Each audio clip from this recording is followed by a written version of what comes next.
Genesis chapter 37. And Jacob dwelt in the land wherein his father was a stranger, in the land of Canaan. And these are the generations of Jacob. Joseph, being 17-year-old, was feeding the flock with his brethren, and the lad was with the sons of Bilhah, and with the sons of Zilpah, his father's wives. And Joseph brought unto his father their evil report.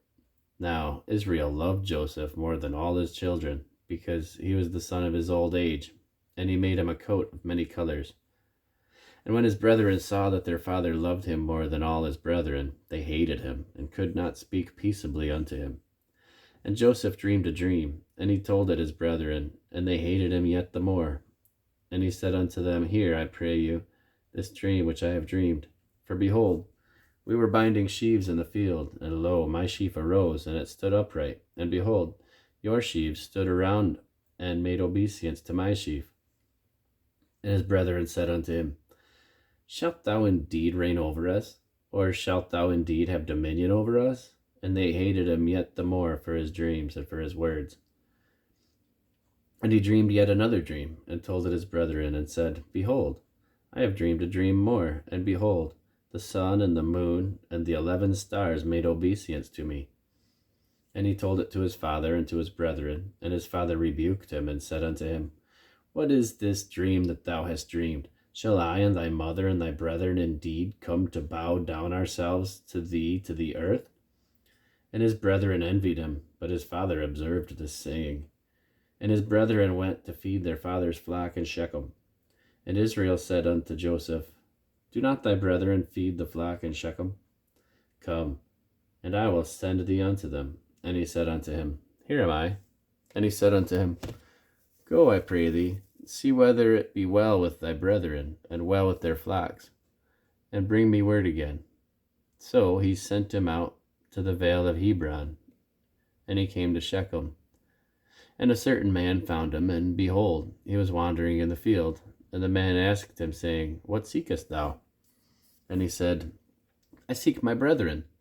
Tell me, I pray thee, where they feed their flocks. And the man said, They are departed hence.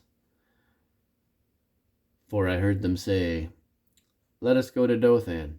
And Joseph went after his brethren, and found them in Dothan. And when they saw him afar off, even before he came near unto them, they conspired against him to slay him. And they said one to another, Behold, this dreamer cometh.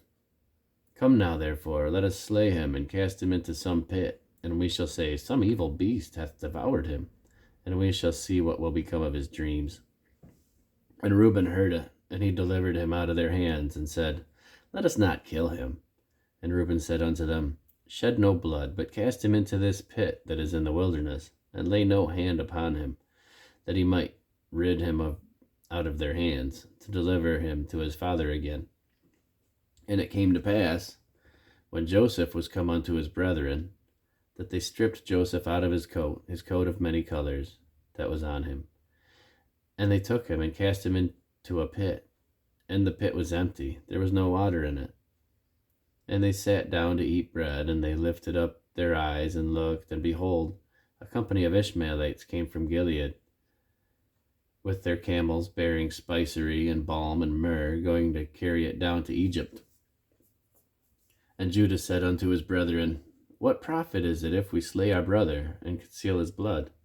Come, let us sell him to the Ishmaelites, and let not our hand be upon him, for he is our brother and our flesh. And his brethren were content. Then there passed by the Midianite merchantmen, and they drew up and lifted up Joseph out of the pit, and sold Joseph to the Ishmaelites for 20 pieces of silver. And they brought Joseph into Egypt. And Reuben returned unto the pit, and behold, Joseph was not in the pit. And he rent his clothes, and he returned unto his brethren, and said, The child is not, and I, whither shall I go? And they took Joseph's coat, and killed a kid of the goats, and dipped the coat in the blood. And they sent the coat of many colors, and they brought it to their father, and said, This have we found. Know now whether it be thy son's coat or no. And he knew it, and he said, It is my son's coat. An evil beast hath devoured him. Joseph is without doubt rent in pieces. And Jacob rent his clothes, and put on sackcloth upon his loins, and mourned for his son many days. And all his sons and his daughters rose up to comfort him. But he refused to be comforted. And he said, For I will go down into the grave unto my son mourning. Thus his father wept for him. And the Midianites sold him in Egypt unto Potiphar, an officer of Pharaoh's and captain of the guard.